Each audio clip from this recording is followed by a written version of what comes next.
আজ ৭৭তম স্বাধীনতা দিবস উপলক্ষে সমস্ত শহীদদের সম্মান জানিয়ে আমাদের আজকের নিবেদন। যে ছেলেটা চায়ের দোকানে একটু কাপ ধুচ্ছে রাস্তার ধারে, তাকে ডাকুন।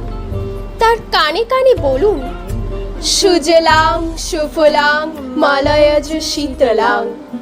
হ্যাঁ, বেশ সুন্দর করে বলুন। যে মেয়েটা চাকরির নাম করে বনগাঁ কিংবা চাকদা থেকে রোজ সকালে ট্রেনে সেজে গুজে শহরে আসছে শরীর বেচে চাল ডাল নুন কিনতে, তাকে ডাকুন।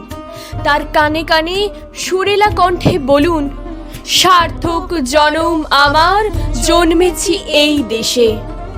যে ছেলেটি লটারির টিকিট নিয়ে দরজায় দরজায় ঘুরছে আর বলছে, বিশ্বাস করুন আমি ভদ্রলোক, আজ 10 বছর হলো আমার কারখানা বন্ধ, লক আউট, তাকে ডাকুন। তার কানে কানে বলুন, বলো বলো বলো সবে, শত বীণা বেণু রবে, ভারত আবার জগৎ সভায় শ্রেষ্ঠ আসন লবে।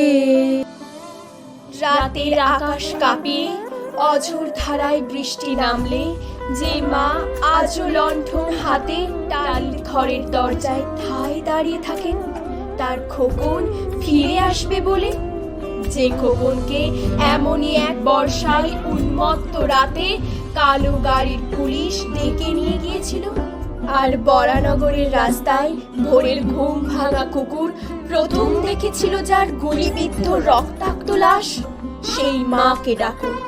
তার কানে কানে বলুন, হাম বুলবুলি হ্যায় ইসকি, ये गुलसिता हमारा हमारा सारे जहां से अच्छा, हिंदुस्ता हमारा हमारा सारे जहां से अच्छा।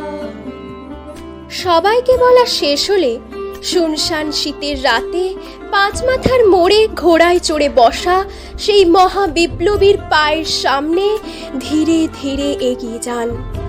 ফাঁকা রাস্তায় রাতের বাতাসে কান পাতুন, শুনতে পাবেন সেই বিপ্লবী পুরুষের বজ্রকণ্ঠ, আমি তোমাদের কাছে রক্ত চেয়েছিলাম, তোমাদের স্বাধীনতা এনে দেব বলে, আমি পারিনি, কিন্তু আমি আমার সমস্ত জীবন উৎসর্গ করেছি, আর তোমরা তোমরা তোমরা